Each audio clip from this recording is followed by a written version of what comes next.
So for our final project, we thought it'd be interesting, given that we already know the historical context of the conflict between Palestine and Israel, to take a look at what people today think about the conflict, given their religious beliefs and backgrounds.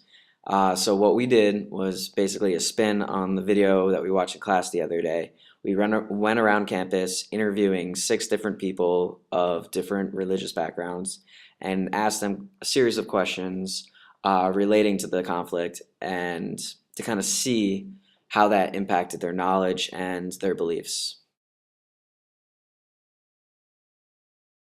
The way I look at it is that it's the result of colonialism from the British, and it seemed um, highly unfortunate that that's the way things ended up. I realize that there might have been all good intentions from the Jewish people of needing a homeland, but I think the way the British managed things has just ended up in making enemies, and people have been displaced in order to give other people homes, and now everybody's many generations down, and it just created this knot of conflict. What we call Palestine, first of all, I would say that Palestine is a name that was that is actually, you could say it's a colonial name. It was a name that was given to the area, to the land. It was put on Roman maps when the Romans were trying to eliminate the historic Jewish presence from the land. So I see ties, I think that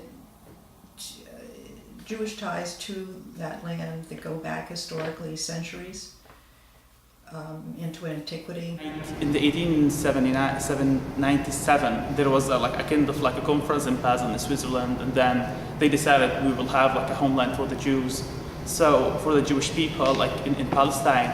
And from that time they started the planning, so they were like sending missionaries and sending people, and then in 1917 there is the Balfour kind of the British Prime Minister. He said like we acknowledge that Israel Jewish people have the right in Palestine. So from that time they worked very hard. They started owning the land, like bringing people and killing Palestinians as well, kicked them out from the land. And then in 1948 they declared that it's Israel now. A lot about the Palestinian-Israeli conflict. I spent a year in Israel. I've had like a lot of formal years of Jewish education, but I definitely see that I have a lot more that I could learn.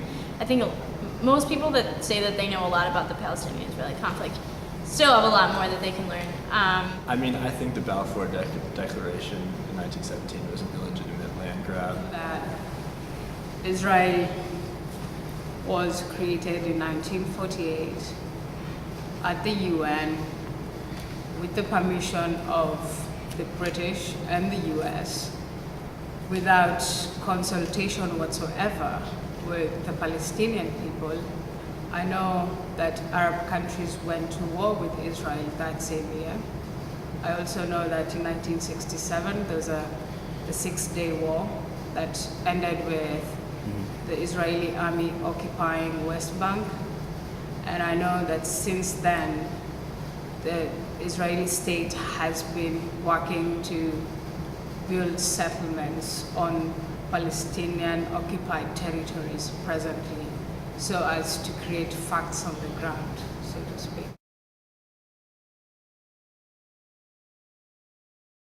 First of all, it's not anti-Israel like as a country. It's I'm with the right. Like Palestinians, their land was stolen, like just like that. So it's just logical to be with the Palestinians. I'm pro-Israel, but I wouldn't say that I'm anti-Palestine.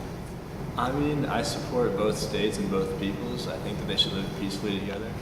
I would say I'm not pro any side, just basically pro-peace. Yeah, I think pro-peace, pro-people. I feel like there's got to be some solution there that takes into account the needs of everybody involved. I realize that it's not an easy one because we haven't come up with it for the past 60, 70 years, but that's where I feel. I don't feel like I come down. I'm certainly not an extremist. I don't, I'm not aligned with the Zionists. I'm certainly not aligned with extremist Palestinians. But I feel like there's validity on both sides. people. pro-Israeli, I'm pro-Zionist. I'm not at all Okay. anti-Palestinian, Okay. not at all. Desire for peace. Would you consider yourself pro-peace then? Absolutely. I am not out for revenge. I am hopeful that there's some way for both sides to live together. When I initially began this project, I came with the idea of looking at what people knew about the crisis. I was curious about how much my potential interviewees knew about the region both historically and currently.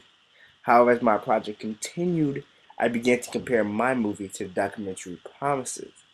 One similarity between the two is the knowledge that the interviewees possess.